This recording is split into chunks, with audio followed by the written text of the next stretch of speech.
this is the next week of content, and we're just kind of getting it all together. And today is on the idea of listening and a very short little exploration around some of the interesting parts of listening that I find worth talking about in relation to media.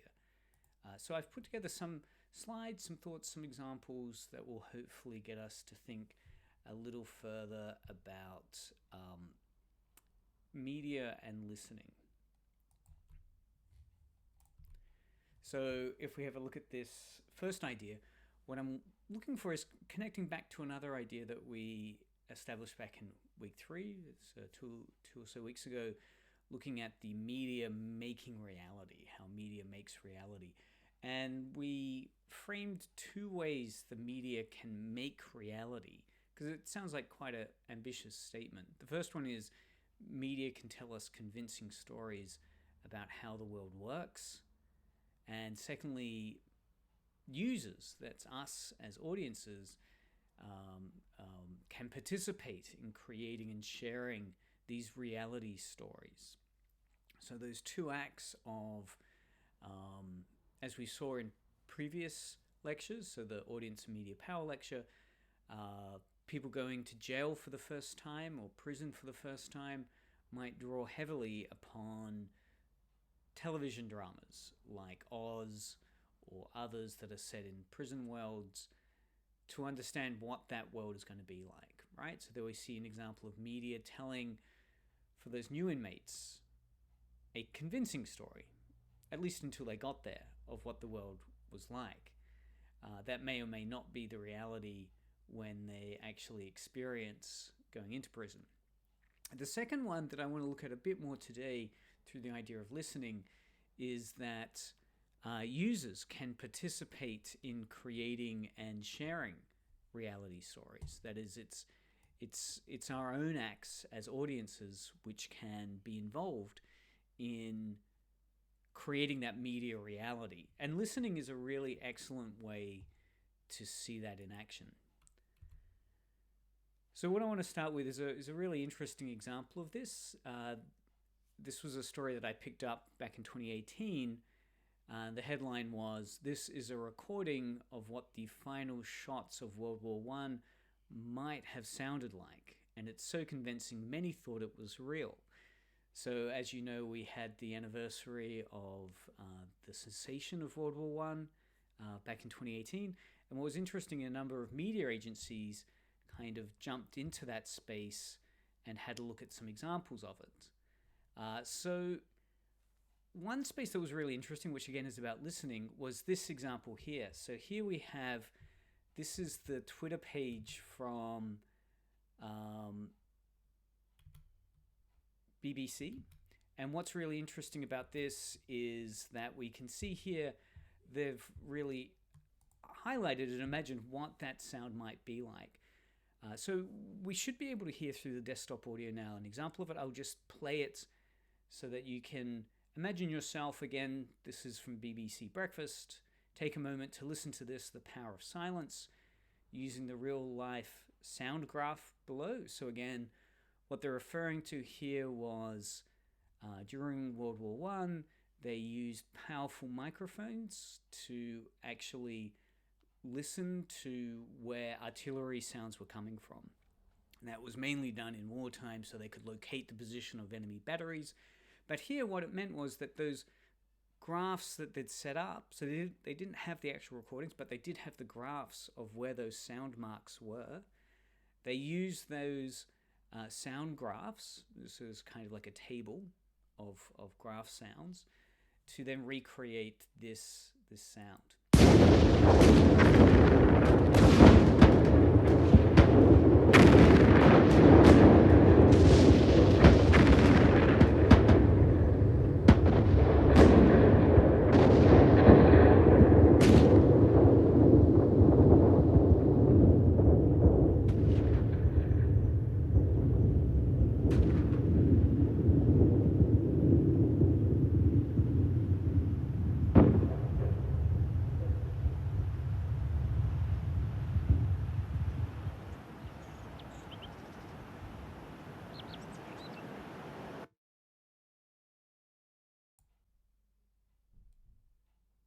All right. So picking up quickly from where I left off, that was the tweets that we can see here where people were kind of reacting to that World War I imagery and saying whether it was real or not. Then we have some of the reactions to it where it was clearly a kind of constructed moment, but people were reacting to it as the real moment. And then in these tweet series, what we can see is that the idea being that people were then kind of debating whether or not that's really happening or not. So someone posting that, did the birds really tweet? And then the idea being that, disputing whether or not those actual sounds occurred. So what I want to recap quickly here is this idea that we can see four really important aspects for the idea of encoding, decoding. And again, if you have any questions or thoughts around that, do let me know in the chat. So what we can see here is there are four aspects, right? So one being that when people make media, they encode it with meaning. So in terms of the World War I artillery shots, we could see that the BBC's intention here was to try and replicate what that sound might have been like. The second one being sound design is one of the ways in which meaning is encoded into text, right? So sometimes deliberately in terms of trying to replicate those sounds accurately. What's interesting, and again, the next slides I'll have a look at, is this third series, which is when audiences encounter media, they decode it.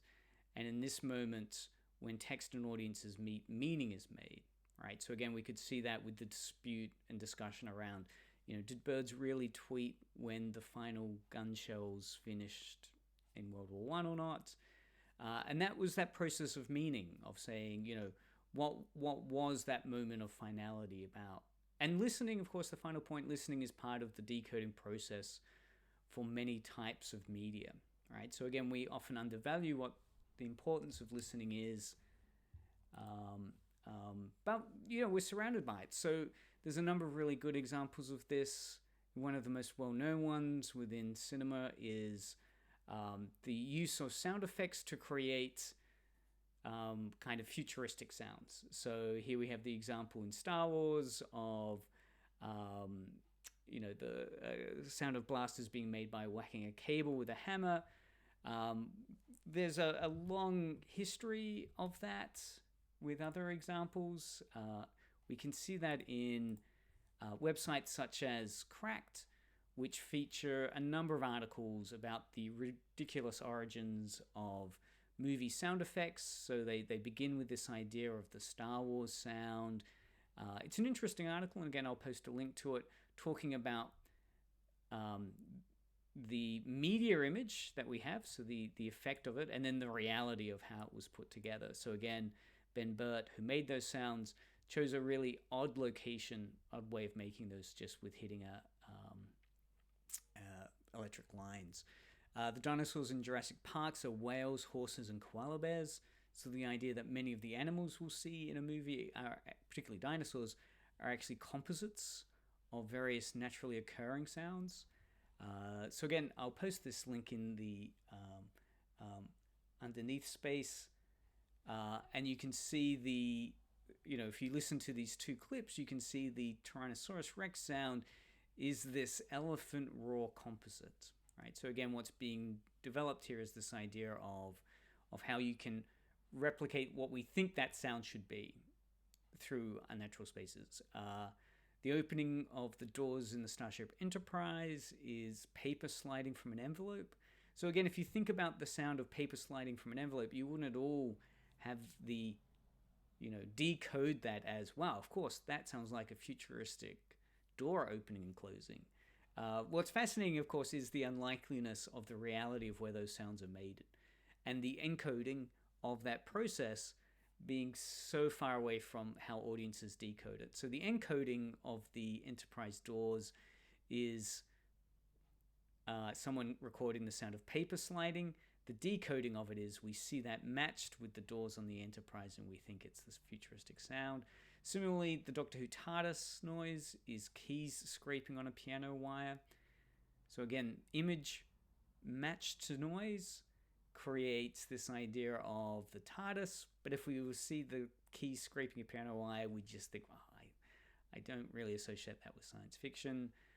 The voices of Lord of the Rings, Balrog and Ringwraiths, concrete blocks and plastic cups, which is a fun idea that Peter Jackson's creative team got the sound of a Balrog from a concrete block and the sound of a Ringwraith from plastic cups. And again, the idea being here that the encoding of those sounds is really manufactured, but when we decode it, matched with image, we're able to create this idea of the effect of them being fantastical. So again, the idea of sound and image combined, creating a different reality is really central to this. Now, a really interesting way many of us might see this experience in the past was the Laural or Yanny debate. I'm not sure if people remember that.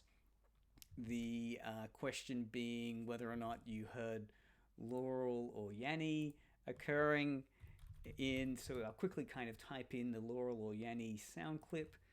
And if you don't remember, it was a very popular meme or an audio test, I guess, a while back, where people would hear one word or another. They'd either hear Yanny or Laural, and there was confusion as to which one was the actual sound or not. So we'll quickly play this now.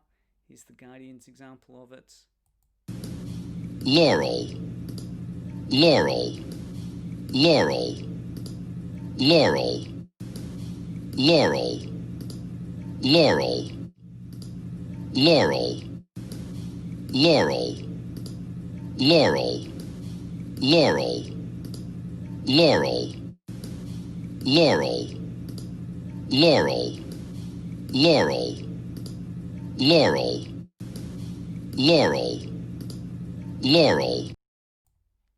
Right, so a fun little experiment. And again, what's really interesting to me about that case is the explanations which emerged from it. So, of course, at the time, there was substantial confusion around why are different people hearing Laural and others hearing Yanny? What's occurring here? And the fact that, again, it was being circulated through social media often, what is going on in this space? What really intrigued me about that was the idea that, we were seeing this debate around explanations, that the explanations were part of this idea of telling convincing stories about how the world works, right? So the need for us to understand this phenomena was really reflecting, again, how media shape how we perceive and experience the social world. That,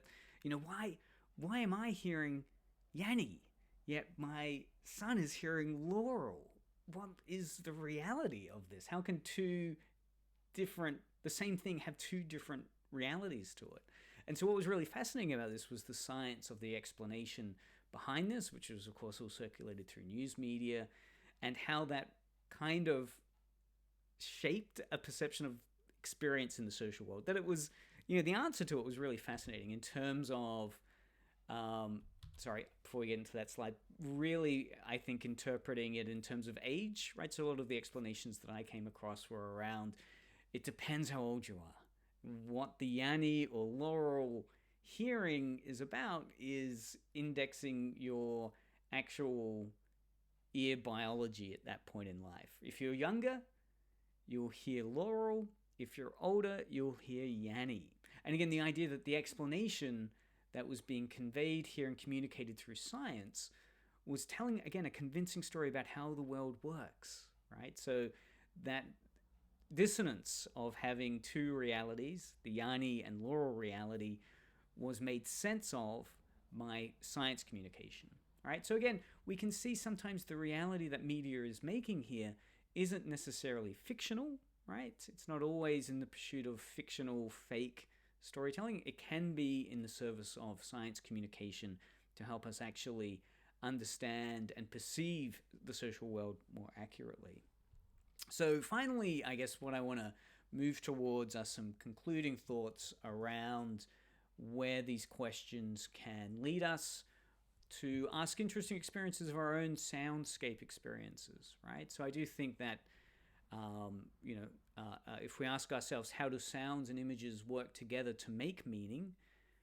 And we think about the examples from everything from Star Wars, with the guy beating the electric wire to create the blast sound, to finding words, Yanny Laural type words, which create dissonance, right? That they create this idea of the human ear actually ages and hears things differently. Does show how image and sound work together in ways which are either in harmony or dissonance. So we can think about examples of this in the soundscape that I think might be effective. So you might think of particular soundtracks or scores to films.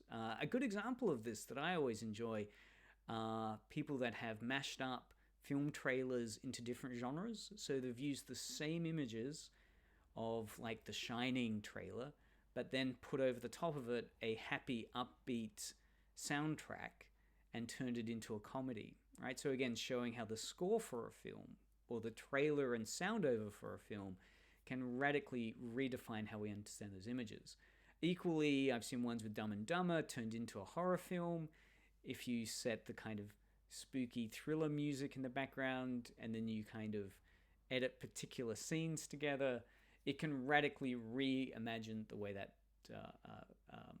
film is understood. Equally, some people, will have soundtracks. If you look at the way we use Spotify, for instance, to create soundtrack experiences to enable us to have certain experiences or emotions.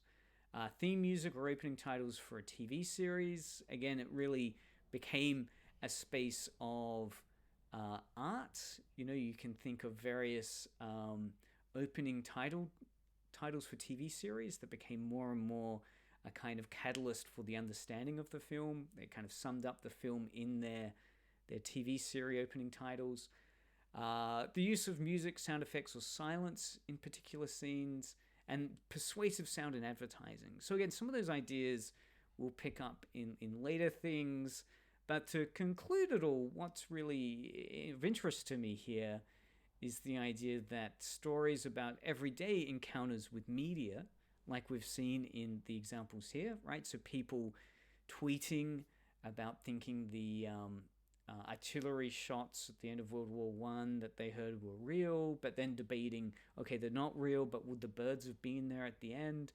That's a very everyday type encounter in terms of it being in Twitter and a debate around Twitter. Yet the Laural and Yanny debate, again, just an everyday space that suddenly became really polarizing and full of really rich sources of data regarding how media affect the world, right? The Laural and Yanny debate was really, I think, a fascinating way about how media can kind of suddenly circulate ideas of the world around us and make us ask some difficult questions about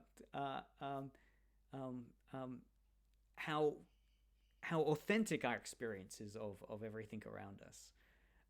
These stories aren't just anecdotes. They're accounts of what it's like to live within the rules of a particular time or a place or an institution, right? So the Laural and Yanny debate, again, I think was really reflective of recognizing, again, age through media circulation, right? That if you hear Yanny or Laural, it kind of can show you the healthiness of your ears or not. So I think here stories can explain how media are integrated across a real diversity of settings.